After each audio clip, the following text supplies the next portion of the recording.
Eu estou fazendo o seguinte, eu não consegui gravar pelo Meet, aí estou fazendo a gravação aqui pelo celular e depois eu posto para vocês o vídeo do celular, só não vai aparecer o material aí para vocês, mas em todo caso, né, quem quiser rever a aula com o material impresso, esse material que eu já enviei para vocês hoje, que nós vamos trabalhar, nós vamos terminar aquele primeiro material da aula 1, né? Que nós não terminamos de verificar e vamos trabalhar o da aula 2 hoje, certo? Então, para quem está aqui no celular e aqui, ouvindo, né, as explicações, e fiquem à vontade também para fazer as perguntas aqui e também depois, posteriormente, no nosso grupo, né? Que qualquer dúvida que cada um de nós tenhamos, às vezes é a dúvida de outros. Essa semana até fui estudar algumas situações, justamente porque tudo vai mudando e algumas dúvidas surgem, né? Enquanto eu vou também montando material para vocês, vai me surgindo dúvidas. Inclusive, nós vamos ver na aula de sexta-feira, na aula 3, a situação com relação à união estável, né? Que agora nós vamos falar sobre o direito do convivente na próxima aula, e aí já vou trazer para vocês, porque é uma coisa já, inclusive bem nova, né? Com relação à possibilidade da união estável ser feita direto no registro civil, né? O que para os tabeliães não é tão bom assim, né? Mas de qualquer forma é uma possibilidade. Tá bem? Então eu vou abrir aqui para nós o material da. Vamos concluir o da aula passada. Eu não sei se alguém quer alguma pergunta, tem alguma dúvida que tenha ficado. Tá tudo ok? Então tá bem. Alguns colegas avisaram que não, que hoje, né, excepcionalmente não poderiam participar. Então por isso até eu fiz questão de fazer esta gravação direta aqui, né? Porque a semana passada eu até tentei fazer uma gravação e não consegui. E hoje também eu fiz uns testes e não consegui, então resolvi gravar, né, a aula aqui no telefone e depois eu mando para vocês o vídeo, tá bom? Eu vou só abrir o nosso material aqui então.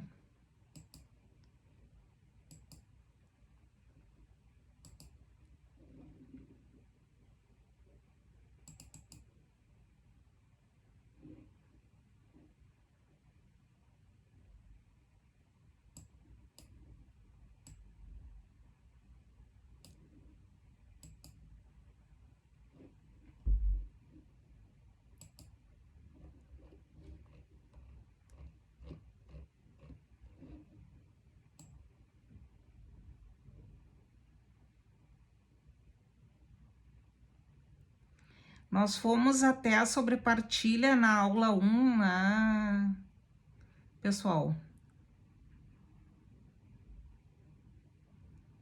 Se lembram?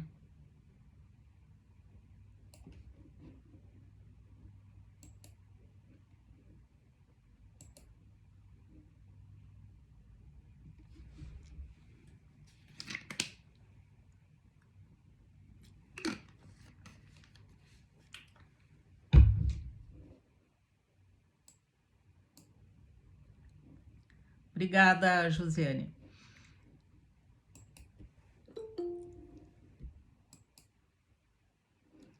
Boa noite.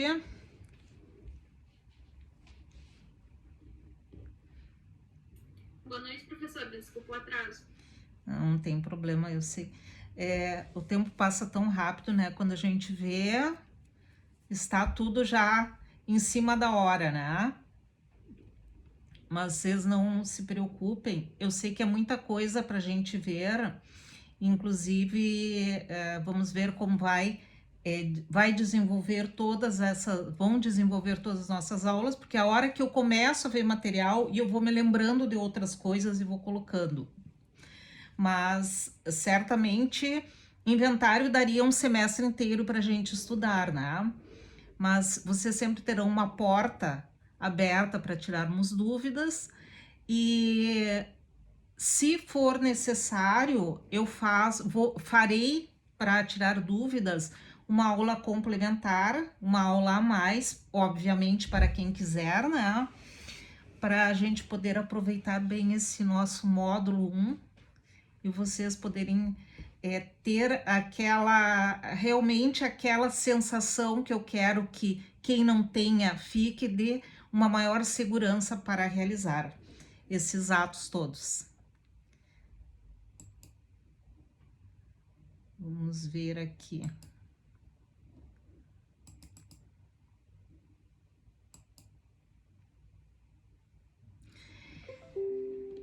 Deve estar aparecendo aí então, né? Já não nos falta muita coisa da aula passada, porque nós terminamos aqui, né? Vamos ver. Terminamos aqui esta parte relativa sobre partilha. E agora nós vamos, né, relembrar rapidamente, porque vocês todos já sabem, né, com relação à vocação hereditária, que é aquela chamada que é feita, né, quando há o falecimento da pessoa e a abertura da sucessão, e são chamados os herdeiros, que são aqueles que a lei diz, né, quais são, ou também os legatários ou beneficiados através de testamento com uma porção daquela herança. E a primeira coisa que nós temos que verificar com relação a isso, e que às vezes a gente tem uma certa, digamos assim, dificuldade na hora do encaminhamento, e muitas vezes nós temos que fazer um alerta, principalmente para aquele leigo que vem nos perguntar, que é aquela pessoa, né? Eu, como tabeliã no caso, eu recebo muitas pessoas que vêm tirar alguma dúvida, que são pessoas que desenvolvem alguma atividade jurídica, né? Ou como estagiário, ou como advogado, ou como bacharel em direito, que está estudando para alguma coisa, para algum concurso, alguma situação. E uma das primeiras coisas que nós temos que perguntar e observar é justamente a data do óbito, porque a data do óbito vai determinar se nós vamos usar o código atual ou se nós vamos fazer baseado no código anterior, o código de 1916, tá? E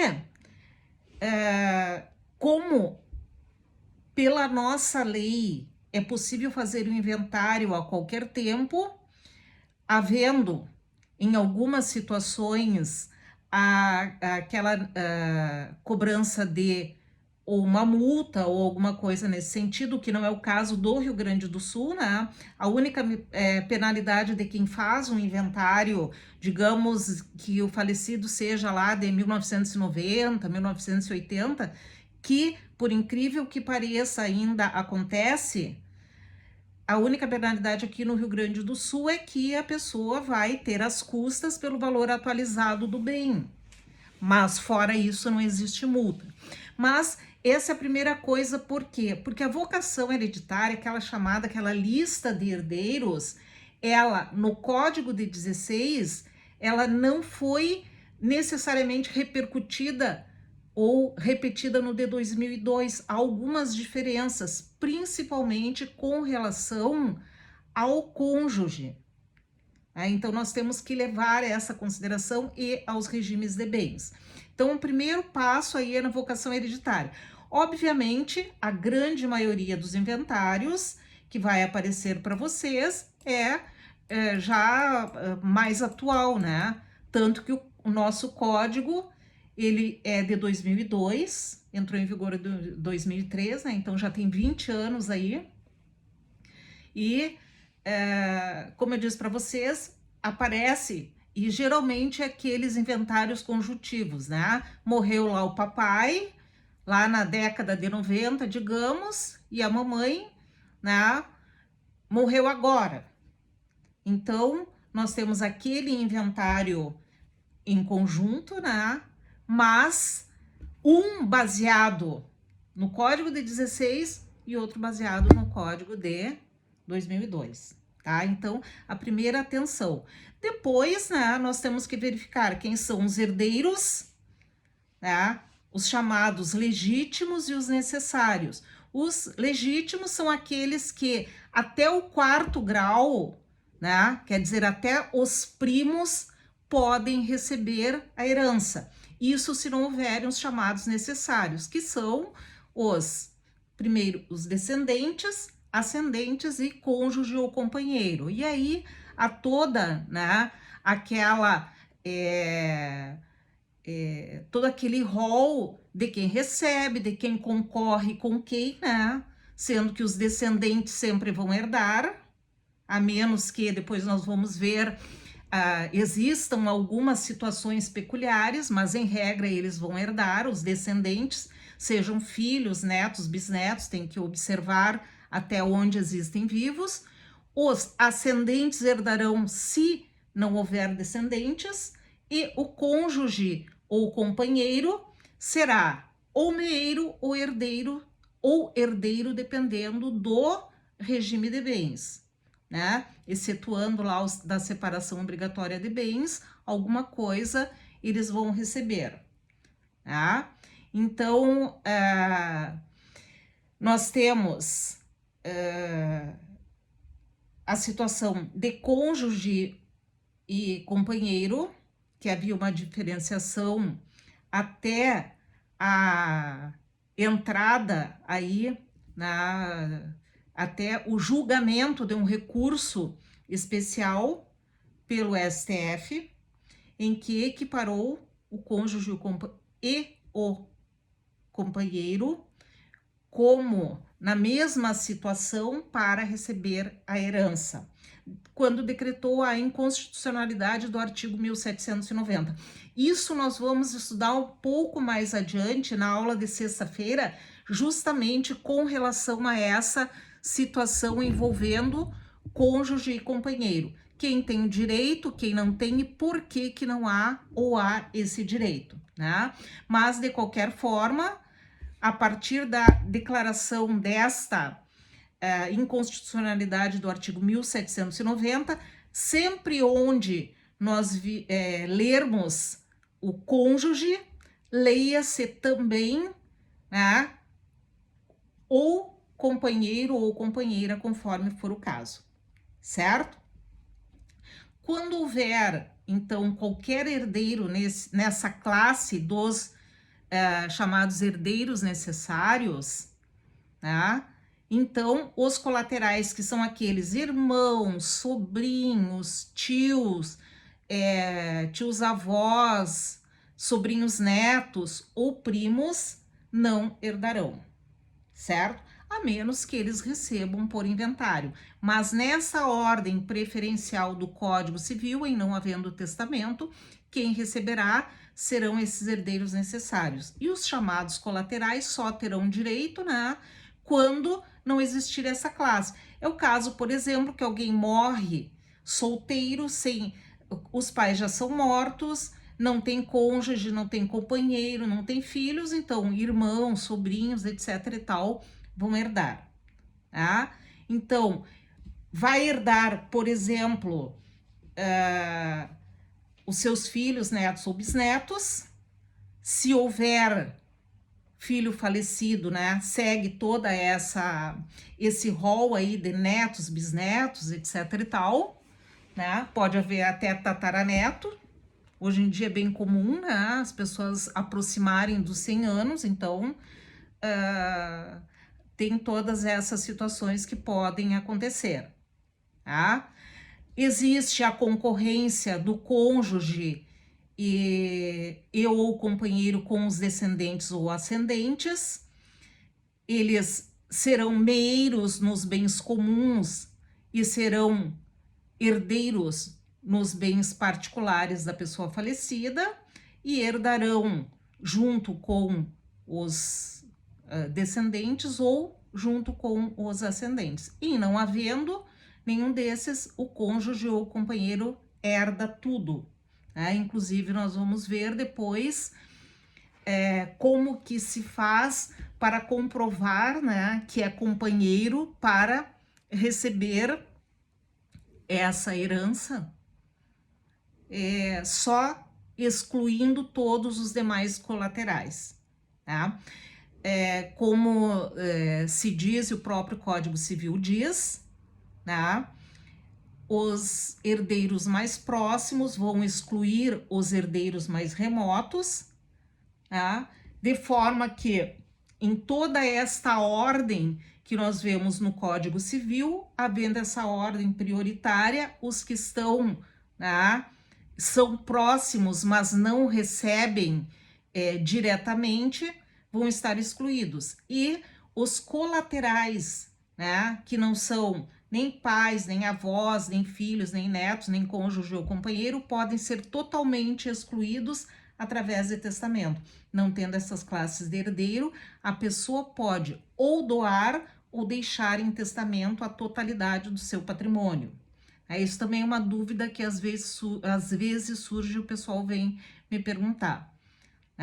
Então, existe uma situação com relação ao direito de representação, e até eu trouxe aqui mais específico, porque nós tivemos há pouco tempo, e o Leonardo está aí, o Léo trabalha comigo, nós tivemos um problema e ainda estamos, né, tentando resolver a situação com um advogado que nós traz, né,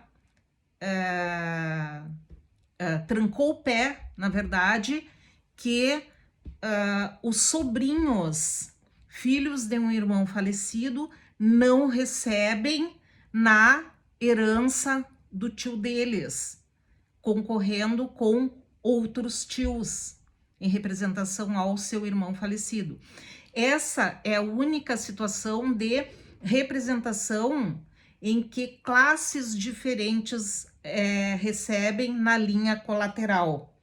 Então, por exemplo, se o falecido se alguém é falecido, se alguém é herdeiro de irmão falecido, são chamados os seus filhos, né? Digamos que tenha alguém faleceu e não tem pai, não tem mãe, não tem avós, não tem filhos, não tem cônjuge nem companheiro. Na próxima ordem são os irmãos que são chamados, certo? Todos os irmãos vivos, eles vão receber, sendo que se é irmão, né, aquele irmão chamado bilateral ou germano, que é irmão de pai e mãe, recebe uma parte inteira, e aquele irmão unilateral, por exemplo, irmão só por parte de pai, vai receber a metade do que recebe os irmãos que são irmãos que chamam, né, germanos ou bilaterais. Mas digamos que um irmão seja falecido e os outros irmãos, eles sejam vivos. Os sobrinhos, que são filhos desse irmão falecido, recebem o quinhão que ele teria direito, certo? Então, esse eu trouxe até porque o óbvio tem que ser dito, né? E em razão disso, e em razão de ainda haver algumas situações assim, eu trago para que vocês possam, né, até identificar essas situações.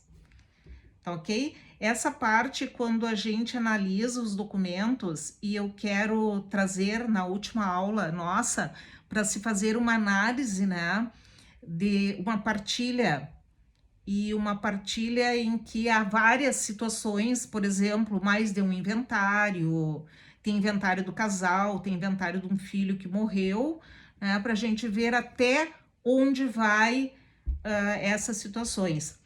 Eu tenho um caso que é até uma situação familiar,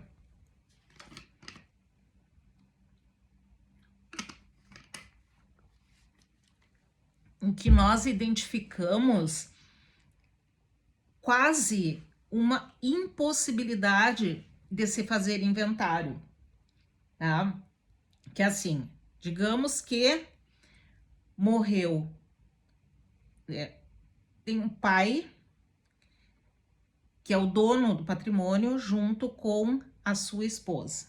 Tá? Só para contar mais ou menos para vocês, que isso nós vamos resolver na sexta, mas só para vocês verificarem, ó. E eu acho que até eu vou deixar o material para vocês irem pensando depois durante a semana. Mas resumidamente, ó, ele era muitos anos mais velho que ela. Então ele é casado, em segundas núpcias. No total, ele tinha 8 filhos do primeiro matrimônio e 4 filhos com a segunda esposa. Ele morreu em 1980 e ela faleceu em 2022. Quando ele faleceu, tinha um filho falecido que tinha filhos. Tá? Depois dele, faleceram 6 filhos, todos do primeiro matrimônio. Tá? E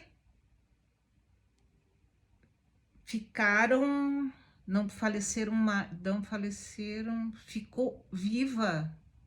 Ficaram vivos 3, tá? Faleceram 5 e ficaram vivos 3 do primeiro matrimônio. Os do segundo matrimônio, os 4 eram vivos, tá? 2022, faleceu a mãe. No início de 2023, faleceu um filho. Tá? Daquele primeiro lá, faleceu um dos filhos falecidos, uma das filhas falecidas tinha 2 filhos e um filho morreu, deixando 2 filhos. E aí vocês já vejam toda a situação. Mas depois eu vou colocar para vocês, porque tem muito mais. Eu contei, no mínimo, 64 herdeiros dessa pessoa. E aí vocês vejam toda, né, a gama que vai isso aí.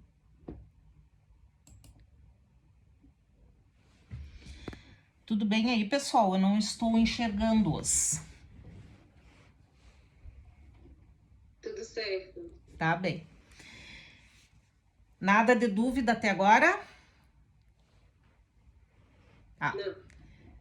Bom, quando nós fazemos essa chamada hereditária e também fazemos todo esse rol, né, de quem é herdeiro necessário e quem não é, nós temos que verificar também, né, aquelas situações em que pode haver alguém que é herdeiro daquela pessoa que faleceu e que ainda não nasceu, né? Então pode haver um nascituro, né? E essa pessoa também pode ser herdeira futuramente. Quando se faz o inventário, tem que ficar reservado essa parte, e aí nós não podemos fazer extrajudicial, né?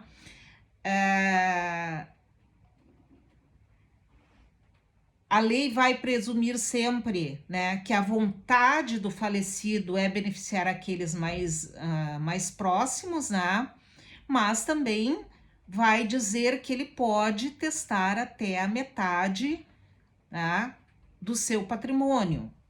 Chama-se a disposição de última vontade, onde até metade daquilo que ele possui, né, pode ser deixado para uma outra pessoa, que não seja um dos herdeiros necessários. E agora, atualmente, é possível, né, que a gente faça, mesmo havendo testamento, que também vai ser um assunto à parte, é possível que a gente faça o inventário no tabelionato. Tem que fazer o registro desse testamento e requerer ao juiz a autorização para que se processe, né,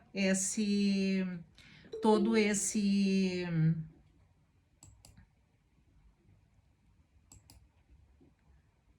deixa eu só abrir aqui, autorizar a Janete. Boa noite, Janete.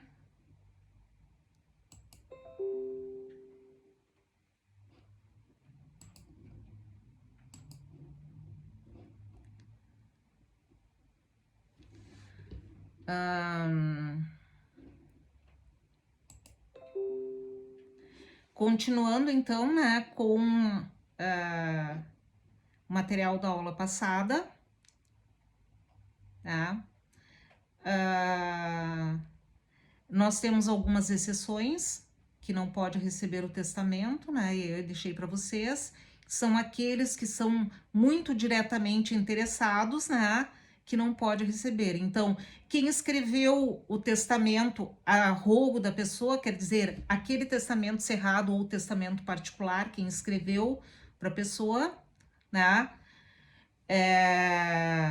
Nem cônjuge, companheiro, ascendentes, irmãos dessas pessoas, porque elas são beneficiadas, as testemunhas do testamento, seja ele, né, particular, cerrado, público, o concubino do testador casado, a lei proíbe, né, veda, torna nulo o ato da doação ao concubino, e o concubino é aquele que ele não é atualmente, né, pela nova configuração familiar, não é o companheiro, né? O concubinato, ele ocorre quando uma pessoa tem um casamento ou uma união estável e paralelamente tem outro relacionamento, que aí seria um concubinato, porque a nossa lei proíbe a bigamia, né? Então não pode haver um casamento e uma união estável paralela, não se configura a união estável em tese, tá? Claro, salvo se a pessoa é casada, mas é separada de fato, tá? Aqui concluindo, já quase concluindo essa nossa parte, tá? E eu já fiz a segunda aula, como vocês viram, um pouco mais curtinha, para que a gente possa vencê-la ou vencê-la totalmente, né? Durante o horário estipulado da aula, com relação à nomeação de inventariante. Eu trago isso até porque houve uma modificação há pouco tempo, ano passado, né, com relação não à nomeação do testamento por escritura pública, porque mesmo que em algumas situações não constasse, na resolução 35 houve uma modificação aí no artigo 11, na maioria das consolidações já tinha a determinação mais específica do que poderia o inventariante nomeado por escritura pública fazer, tá? Mas nós estamos falando primordialmente aqui no inventário extrajudicial, embora em algumas situações ele vá ser muito parecido com o judicial, tá? Mas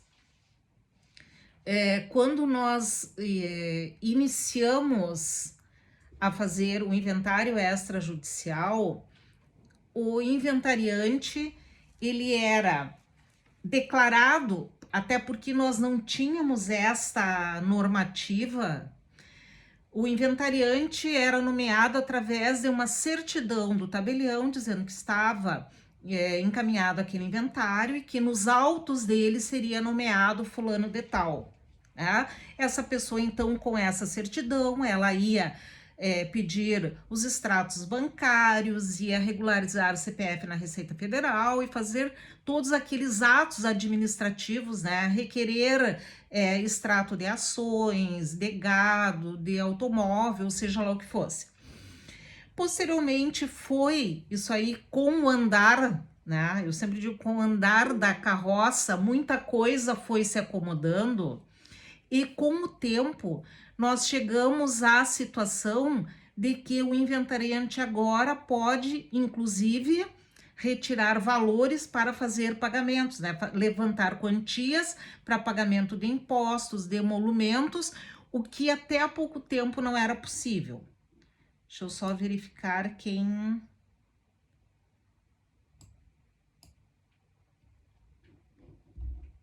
Eu achei que vocês tinham perguntado alguma coisa, não?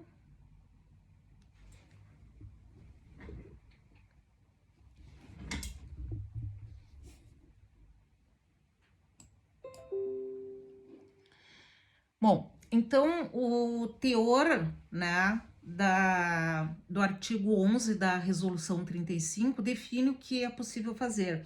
Algumas consolidações, elas trazem até mais possibilidades de, digamos assim, de atuação do inventariante antes da realização do inventário extrajudicial. Mas basicamente, né, vai ser nomeado por escritura pública antes de fazer todo o procedimento e o inventariante vai poder, então, fazer estes atos e principalmente, né, através de uma declaração, uma certidão do tabelião dos custos, né, com a apresentação da guia do ITCD, vai conseguir retirar valores para fazer esses pagamentos, o que muitas vezes, né, e quem trabalha com inventário já se deparou com isso e provavelmente todos vocês já têm uma hora ou outra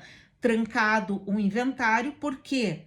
Porque não havia possibilidade de retirar quantias que estavam depositadas em nome da pessoa falecida para pagar principalmente o imposto para seguir, né, o imposto, custas e etc e tal. Hoje já é possível fazer. E aí, essa resolução, ela trouxe, né, uma determinação que a nomeação de inventariante vai ser considerada o termo inicial do procedimento de inventário extrajudicial. E por que que isso é importante, né? Por causa dos prazos. E nós sabemos que em muitas situações há prazos que vão influir diretamente no valor de multas e etc e tal, né? Mas a possibilidade, né, não é obrigatória essa nomeação por escritura pública. Se não precisa retirar valores, se a pessoa já tem a documentação toda do inventário, pode nomear no próprio instrumento do inventário, que era feito, né, anteriormente, nomeava-se no próprio instrumento de inventário. E o que acontecia nesses casos, né? Também muitas vezes era feita, a pessoa apresentava somente aquela documentação do banco para poder fazer o inventário, declaravam que era o único bem, tá? E já aconteceu em algumas situações, não que o tabelião saiba, tá? Mas a pessoa declarava que era o único bem, retirava os valores e com isso depois fazia uma sobrepartilha do restante. Por quê? Porque precisava retirar aqueles valores para fazer o inventário. Agora ficou mais simplificado. Mas, não, como eu disse para vocês, isso não é obrigatório de fazer essa nomeação por escritura pública. Precisando, nós temos agora essa alternativa porque facilitou muito, tá? A normativa aqui do estado do Rio Grande do Sul e algumas que eu já vi também, né? Pela normativa, nós temos que colocar, né? E chamar a atenção para o advogado e para os herdeiros, para o meeiro, né? Que eles devem e eles se comprometem na nomeação de inventariante a realizar a escritura pública definitiva no prazo máximo de 2 meses. Né? Nós temos na nossa consolidação aqui do Rio Grande do Sul e em muitas outras, né, que repetem, certo? Então, nessa situação, vocês vão me perguntar, bom, e se não fizer? Não há, embora tenha aí na nossa consolidação aqui do Rio Grande do Sul, não há uma penalização se a pessoa não fizer isso aí, né? Em alguns casos, e aí dependendo do estado em que vocês estão fazendo o inventário, né?